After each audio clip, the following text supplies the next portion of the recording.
नमस्ते। आज हम सीजीएसटी एक्ट 2017 के एक बहुत ही इम्पॉर्टेंट सेक्शन पे बात करेंगे, सेक्शन 10 यानी कॉम्पोजिशन लेवी। हाँ बिल्कुल। और ये खास तौर पर लॉ स्टूडेंट्स के लिए बहुत काम का है, जो सिर्फ रटना नहीं बल्कि इसे गहराई से समझना चाहते हैं, जैसे वाइवा या मूट कोर्ट की ग्यारह के लिए। सही।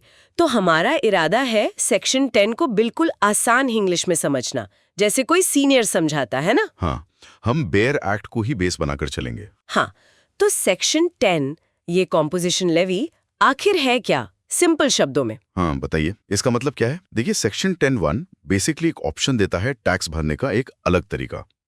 ये कहता है मोटे तौर पर कि एक्ट में कुछ भी लिखा हो, लेकिन सेक्शन 9 के सब सेक्शन 3 और 4 को ध्यान में रखते हुए एक रजिस्टर्ड पर्सन, अच्छा, जिसका पिछले फाइनेंशियल ईयर में एग्रीगेट टर्नओवर 50 लाख रुपए से ज्यादा नहीं था, वो कॉम्पोजिशन स्कीम चुन सकता है। 50 लाख? लेकिन ये लिमिट तो अब बढ़ गई है ना? हाँ बिल्कुल सही। ये 50 लाख ओरिजिनल एक्ट में था, पर नोटिफिकेशंस के जरिए ये लिमिट ज्यादातर राज्यों के लिए अब 1.5 करोड़ रुपए कर दी गई है। और हाँ, एग्रीगेट टर्नओवर का मतलब जैसा सेक्शन 2(6) में दिया है, वो पैन इंडिया बेसिस पर सारा टर्नओवर होता है, टैक्सेबल, एग्जेम्प्ट, एक्सपोर्ट सब मिलाकर, बस जीएसटी छोड़कर। ओके, तो जिनका पिछला टर्नओवर 1.5 करोड़ तक है, वो एलिजिबल है। पर टैक्स कितना देना पड़ता है इसमें? रेट्स क्या हैं? हाँ, रेट्स नोटिफाइड हैं और बिजनेस की कैटेगरी पर डिपेंड करते हैं। जैसे मैन्युफैक्चरर्स के लिए आमतौर पर उनके स्टेट या यूटी के टर्नओवर का 1% होता है, मतलब 0.5% सीजीएसटी और 0.5% एसजीएसटी। ठीक है। और रेस्टोरेंट्स के लिए? रेस्टोरेंट्स जो शराब नहीं परोसते, उनके लिए सेक्शन 10(1)(b) में रेट 5% है। ये भी स्टेट ड्यूटी के टर्नओवर पर लगता है, 2.5% सीजीएसटी और 2.5% एसजीएसटी। और ट्रेडर्स वगैरह? हाँ, ट्रेडर्स या जो दूसरे सप्लायर्स हैं, उनके लिए रेट 1% है।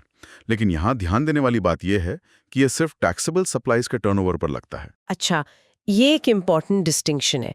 लेकिन इस स्कीम का सबसे बड़ा पेंच वो सेक्शन 10(4) वाला है ना, आईटीसी और टैक्स कलेक्शन का। बिल्कुल सही पकड़ा। सेक्शन 10(4) सबसे क्रूशल है। ये साफ कहता है कि कॉम्पोजिशन डीलर ना तो अपने ग्राहक से टैक्स वसूल सकता है और ना ही उसे खरीदे गए माल या सर्विस पर दिए गए जीएसटी का इनपुट टैक्स क्रेडिट, मतलब आईटीसी, मिलेगा।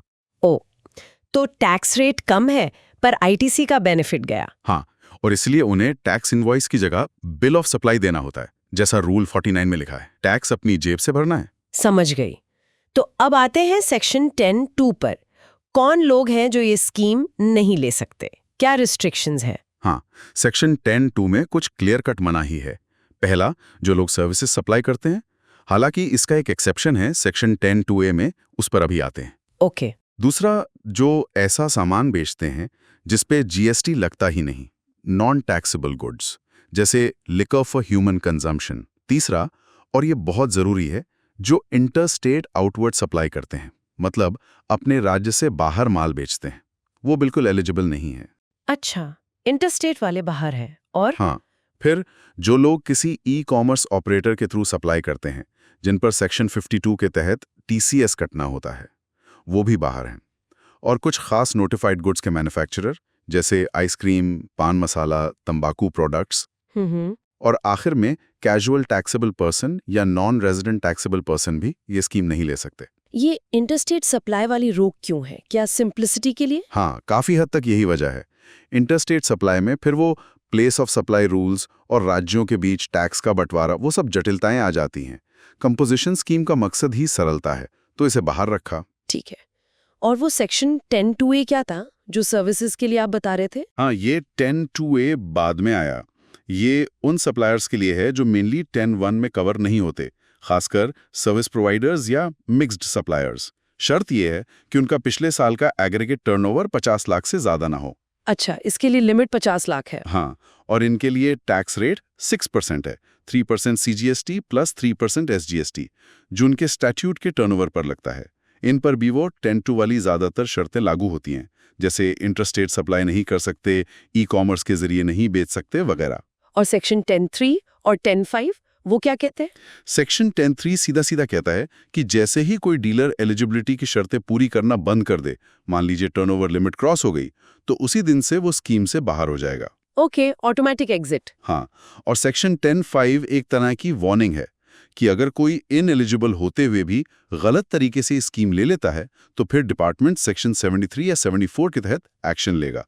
मतलब टैक्स, इंटरेस्ट, पेनल्टी सब वसूला जाएगा। समझ गए। तो ये पूरी स्कीम असल में बनाई क्यों गई थी?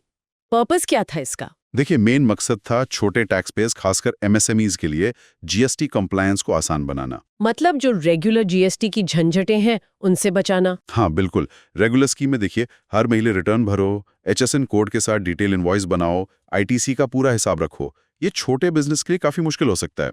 कॉम्पोजिशन स्कीम में ये सब झंझट कम है। बस तिमाही बेसिस पर एक सिंपल स्टेटमेंट, CMP 08 से टैक्स पेमेंट और साल में एक रिटर्न GSTR 4, तो कंप्लायंस का बोझ काफी कम हो जाता है। ईज ऑफ डूइंग बिजनेस बढ़ता है। कुछ रियल लाइफ उदाहरणों से बात और साफ होगी। जैसे एक किराना स्टोर जिसका टर्नओवर मान लीजिए 1 करोड़ रुपए है। हाँ, वो बिल्कुल सेक्शन 10(1) ले सकता है, क्योंकि टर्नओवर 1.5 करोड़ से कम है। उसे अपने टैक्सेबल सामान की बिक्री पर 1% टैक्स देना होगा। वो ग्राहक से टैक्स नहीं लेगा, बिल ऑफ सप्लाई देगा और उसे आईटीसी नहीं मिलेगा। और एक छोटा रेस्टोरेंट जो शराब नहीं बेचता, टर्नओवर 80 लाख रुपए। वो सेक्शन 10(1)(b) के तहत आ जाएगा। 5% टैक्स देगा अपने कुल टर्नओवर पर। वही बिल ऑफ सप्लाई देगा, आईटीसी नहीं मिलेगा। और मान लीजिए कोई ब्यूटिशियन है या कोई छोटा कंसल्टेंट, टर्नओवर 40 लाख है। हाँ, तो वो सर्विस प्रोवाइडर हुआ। वो सेक्शन 10(2)(a) वाली स्कीम चुन सकता है, क्योंकि टर्नओवर 50 लाख से कम है। उसे 6% टैक्स देना होगा अपने टर्नओवर पर, और शर्तें वही रहेंगी, bill of supply, no ITC. इसमें कोई और पेचीदगी, कोई ऐसी बात जिस पर अक्सर लोग कंफ्यूज होते हैं, जैसे रिवर्स चार्ज, RCM का क्या होता है? अरे हाँ, ये बहुत जरूरी पॉइंट है। बहुत लोग सोचते हैं कॉम्पोजिशन ले लिया तो RCM से बच गए। ऐसा नहीं है। सेक्शन 93 और 94 के तहत अगर कॉम्पोजिशन डीलर पर रिवर्स चार्ज की लायबिलिटी बनती है तो उसे वो टैक्स अलग से जमा करना ही होगा। अच्छा, मतलब कॉम्पोजिशन टैक्स के अलावा RCM टैक्स भी देना पड़ सकता है? हाँ, अगर वैसी कोई सप्लाई वो लेते हैं जिस पर RCM लगता है, जैसे किसी अनरजिस्टर्ड पर्सन से कुछ खास खरीदारी या नोटिफाइड सर्विसेज। तो इसे याद रखने के लिए कोई एक लाइन? मेमोरी हैक जैसा? हाँ, कह सकते हैं। छोटा व्यापार, टैक्स सरल पर ITC निल। यही है कॉम्पोजिशन का दिल। बढ़िया है। अब वाइवा या एग्जाम के हिसाब से सोचें तो क्या सवाल बन सकते हैं?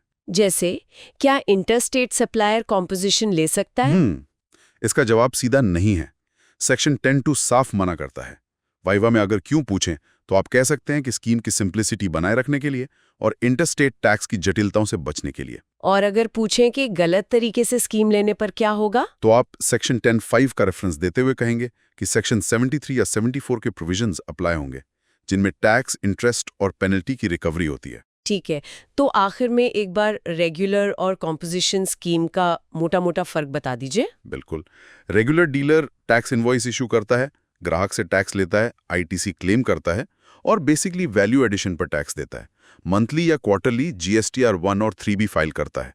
Composition dealer bill of supply issue करता है, ग्राहक से टैक्स नहीं लेता, आईटीसी क्लेम नहीं करता और अपने टर्नओवर पर एक फ्लैट कम रेट से टैक्स देता है। कंप्लायंस बहुत आसान है। तिमाही पेमेंट स्टेटमेंट CMP 08 और सालाना रिटर्न GSTR 4। तो फायदा है सरलता का, लेकिन नुकसान है आईटीसी का। एग्जैक्टली। तो सेक्शन 10 छोटे बिजनेस के लिए एक अच्छा ऑप्शन हो सकता है, पर यह फैसला बहुत सोच समझकर लेना चाहिए। बिल्कुल। और यही शायद एक सोचने वाली बात भी है। क्या सिर्फ टैक्स रेट कम होना हमेशा फायदेमंद है, खासकर जब आप आईटीसी छोड़ रहे हो? सही पॉइंट है। ये हर बिजनेस के मार्जिन, उसकी सप्लाई चेन कैसी है, आगे ग्रोथ के क्या प्लान्स हैं, इन सब पर डिपेंड करता है। क्या आज की आसानी के लिए कल के फायदे को छोड़ना सही है? ये एक बड़ा ट्रेड ऑफ है जिस पर हर छोटे व्यवसायी को जरूर सोचना चाहिए।